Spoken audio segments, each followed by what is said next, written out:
스바냐 선은 이제 온 땅의 주권자이시고 온 땅의 주인이신 하나님께서 스바냐 선지자를 통해서 유다 백성뿐 아니라 주변에 이제 죄악을 행한 나라들도 심판하신다라는 경고를 하고 있습니다.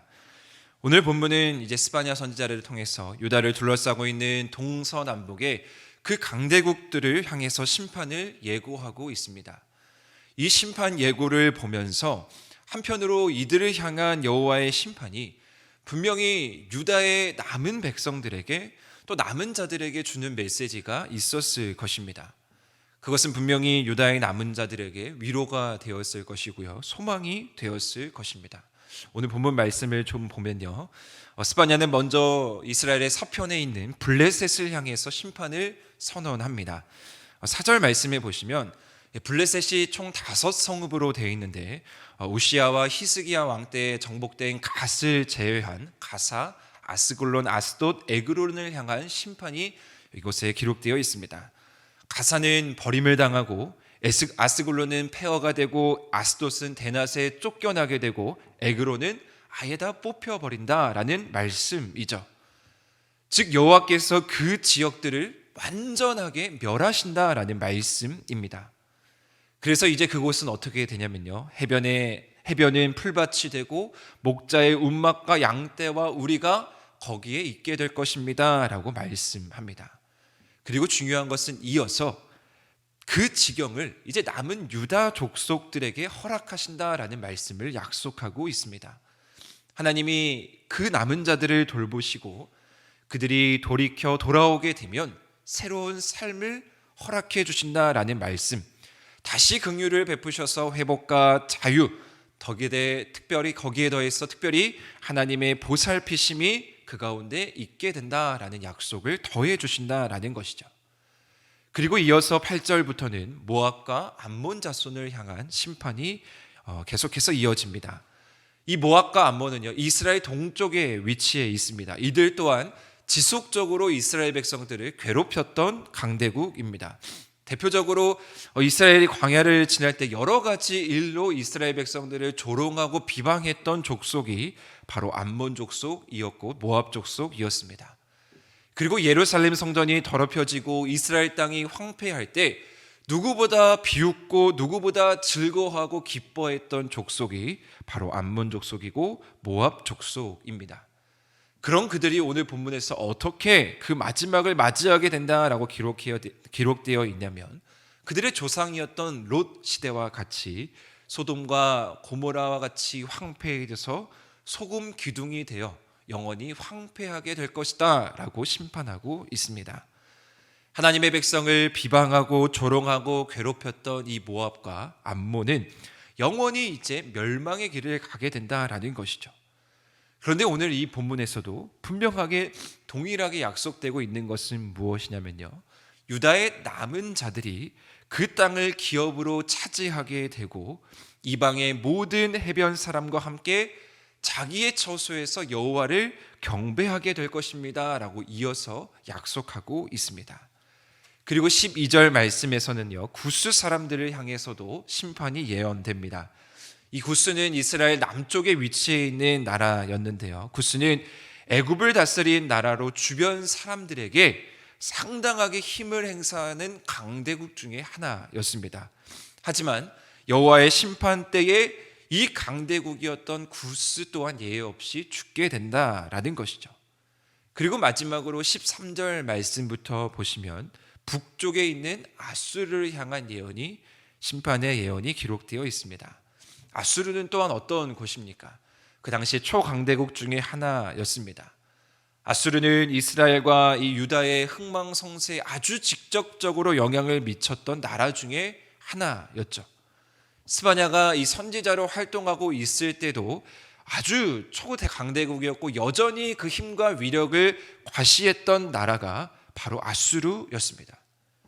그런데 그러한 상황 가운데에서 놀랍게도 스바냐 선지자는 머지않아 여호와의 심판으로 그 강대국인 아수르가 멸망하게 될 것이다 라고 선포하고 있습니다. 그 큰 성읍 니느웨는 이 사막과 같이 메마르게 된다라고 선포하고 있는데, 아수르 사람들 입장에서 어떻게 했습니까? 우리가 지금 강대국이고 우리가 전혀 멸망할 것처럼 보이지 않기 때문에 이 스바냐 선지자의 예언은 말도 안 된다라고 생각했을 것입니다.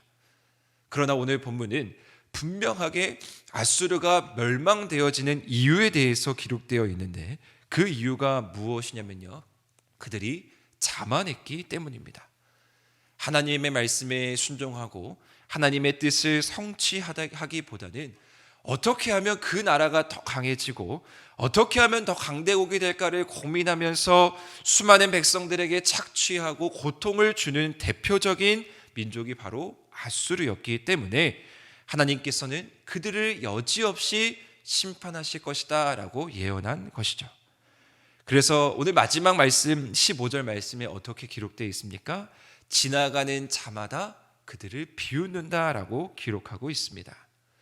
오늘 저희는 스바냐 2장 4절에서 15절의 말씀에 특별히 이 이스라엘을 둘러싸고 있는 동서남북의 강대국들을 멸하시는 이 하나님의 모습을 통해서 중요한 두 가지 메시지를 발견할 수가 있습니다. 그것은 무엇이냐? 첫 번째, 하나님만이 모든 민족, 모든 열방의 참된 주인이시다라는 사실입니다.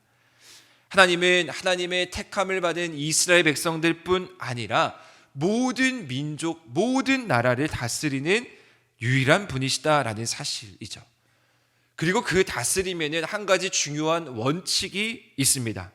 그것은 무엇이냐? 바로 하나님의 말씀에 순종하는 것입니다. 자기가 강하다고, 자기가 잘났다고 오만하거나 자만해서는 안 된다라는 것이죠. 그렇기 때문에 하나님 말씀에 순종하지 않으면, 하나님의 뜻을 따라 행하지 않으면 누구도 예외 없이 심판을 받게 된다라는 사실을 오늘 분명히 이 스바냐 선지자를 통해서 우리에게 전하고 있습니다. 인간이 생각했을 때 아무리 초강대국이고 인간이 생각했을 때 절대로 무너지지 않을 거야 라는 그러한 영원한 왕국이라 할지라도 하나님 앞에서는 아무런 소용이 없다라는 것을 보여주고 있습니다. 사랑하는 하늘의 성도 여러분, 인간이 얼마나 나약한 존재입니까? 자연재해로 인해서, 또한 바이러스로 인해서 우리가 손쓰지 못하는 여러 가지 수많은 요소들 앞에서 인간이 그냥 아무것도 해보지 못하고 쉽게 쓰러지는 모습을 우리는 보게 됩니다. 인간의 생사회복, 생사화복, 또한 모든 자연의 섭리를 주관하시고 이 땅을 통치하시는 분이 하나님밖에 없다라는 것을 인정하는 순간이 우리의 삶 가운데 너무나 많이 있다라는 것입니다. 따라서 우리는 흔들리지 않고 보살피시는 하나님, 유일하게 우리의 주인 되신 하나님을 더욱더 바라볼 수 있어야 합니다. 그리고 오늘 본문 가운데에서 이 심판 이후에 나타나는 하나님의 축복에 우리는 주목해야 합니다. 심판 이후에 유다의 남은 백성, 남은 자들을 위해서 허락하시는 그 땅, 그리고 그 가운데에서 보살피시는 하나님을 주목해야 된다라는 것이죠. 그래서 우리는 자연스럽게 두 번째 메시지를 찾을 수가 있습니다. 그것은 무엇이냐면요, 하나님께서 택하신 백성을 결코 포기하지 않으신다라는 사실입니다. 하나님께서 주변의 강대국들을 멸하신 이유가 무엇이겠습니까? 물론 그들이 가지고 있는 죄악도 있었습니다. 그런데 그 죄악에 덧붙여서 그들이 잘못했던 것은 무엇이냐면요, 하나님이 택하신 백성들을 끊임없이 괴롭히고 끊임없이 무너뜨리려고 했다라는 사실입니다. 하나님께서는 하나님의 백성이 부당하게 핍박받고 어려움을 당하면 결코 그것을 무시하지 않는다라는 것이죠. 반드시 회복시켜 주시고 반드시 기회를 주시고 반드시 다시 돌아갈 길을 허락해 주시는 분이 바로 우리 하나님이십니다. 자, 그러면 이 말씀을 받고 있는, 지금 멸망당하고 있고 지금 황폐하고 지금 누구보다 죄악에 직면되어 있는 남은 이스라엘 백성들은 이 말씀이 얼마나 큰 위로가 되었겠습니까? 얼마나 큰 소망이 되었겠습니까? 이제 그들이 다시 하나님께 돌아간다면, 이제 다시 하나님을 붙잡는다면 그들이 다시 회복시켜주는 그 땅을 맛볼 수 있다라는 것이 그들에게 가장 큰 위로였을 것입니다. 우리에게도 동일하게 그런 하나님이 있습니다. 하나님은 늘 변함없이 공의의 하나님이시고 또한 사랑의 하나님이십니다. 우리가 어떤 길로 가더라도 다시 돌이켜 하나님께 돌아온다면, 다시 하나님을 붙든다면 하나님은 결코 우리를 포기하지 않으신다라는 사실이죠. 하나님은 하나님의 백성을 회복시켜주고 하나님의 백성을 어떻게 하면 더 사랑할까를 늘 고민하시는 분이 바로 하나님이십니다. 그렇다면 과연 우리가 해야 할 일은 무엇인가? 우리는 아름다운 하나님의 교회가 더욱더 교회될 수 있도록, 아름다운 하나님의 거룩한 백성이 더욱더 구별될 수 있는 참된 성도가 될 수 있도록 그 역할을 바로 해야 되는 것이죠. 아무리 우리를 넘어뜨리고 우리를 공격하고 우리를 무너뜨리려고 하는 세력이 있다 할지라도, 수많은 유혹과 핍박이 오늘도 우리를 찾아온다 할지라도 우리는 온 땅의 주인 되신 하나님만을 바라볼 수 있어야 됩니다.